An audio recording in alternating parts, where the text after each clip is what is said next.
بسم اللہ الرحمن الرحیم۔ تمام دیکھنے اور سننے والوں کو السلام علیکم۔ ناظرین، آج کا بیان ہے لات اور عزیٰ کون تھے۔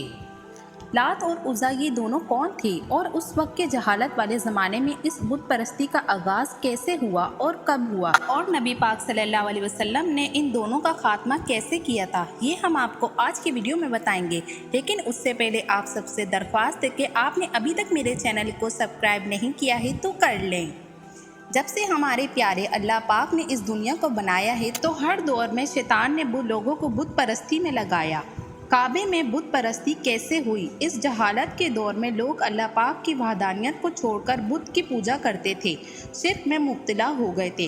عرب کے دو مشہور بت تھے جن کا نام لات اور عزیٰ تھا، لوگ ان کو سجدہ کرتے تھے۔ یہاں کے لوگ لات کو خدا کا بیٹا اور عزیٰ کو خدا کی بیٹی کہا کرتے تھے۔ یہ لوگ اس جہالت کے دور میں ایسے تھے کہ بات بات پہ ان بتوں کی قسم کھاتے تھے۔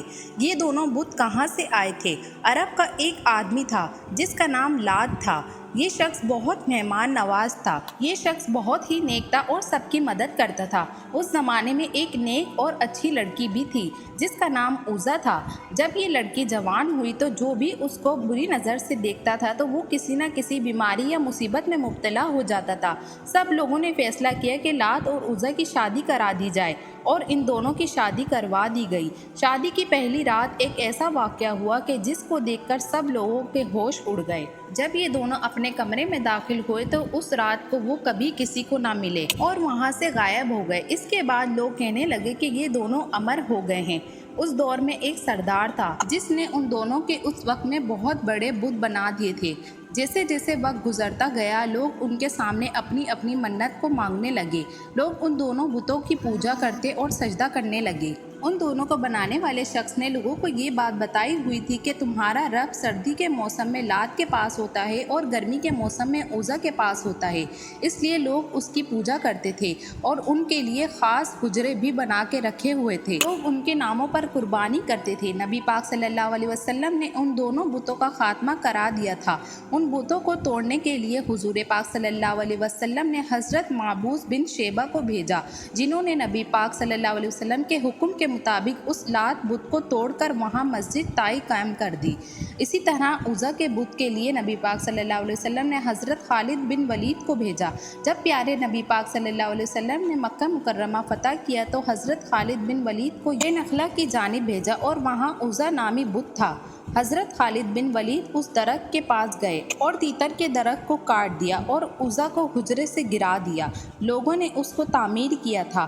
پھر حضرت خالد بن نے حضور پاک صلی اللہ علیہ وسلم کی بارگاہ میں حاضر ہو کر اس واقعے کی اطلاع دی۔ پھر نبی پاک صلی اللہ علیہ وسلم نے ارشاد فرمایا کہ دوبارہ جاؤ، تم نے کچھ کیا ہی نہیں۔ حضور پاک صلی اللہ علیہ وسلم کے حکم کے مطابق وہ دوبارہ سے وہاں پر گئے۔ وہاں کے لوگوں نے جب خالد بن ولید کو دیکھا تو کہنے لگے عزیٰ عزیٰ۔ پھر ان کے سامنے سیاہ رنگ والی برہنہ عورت ظاہر ہوئی جس کے بال بکھرے ہوئے تھے۔ پھر حضرت خالد بن ولید نے اس چڑیل کے 2 ٹکڑے کر دیے۔ اس کے بعد حضور پاک صلی اللہ علیہ وسلم کے پاس خالد بن آئے اور پھر پورا واقعہ بتایا تو نبی پاک صلی اللہ علیہ وسلم نے کہا کہ وہ عزیٰ ہی تھی۔ اس طرح عرب کے مشہور بت لات اور عزیٰ کو حضور پاک صلی اللہ علیہ وسلم کے حکم سے مار دیا گیا۔ اس طرح سے ان دونوں کا خاتمہ ہو گیا اور پھر مکہ کی زمین کو پاک زمین بنا دیا گیا اور مکہ کی زمین کو ان بتوں سے ہمیشہ کے لیے پاک کر دیا۔ سبحان اللہ۔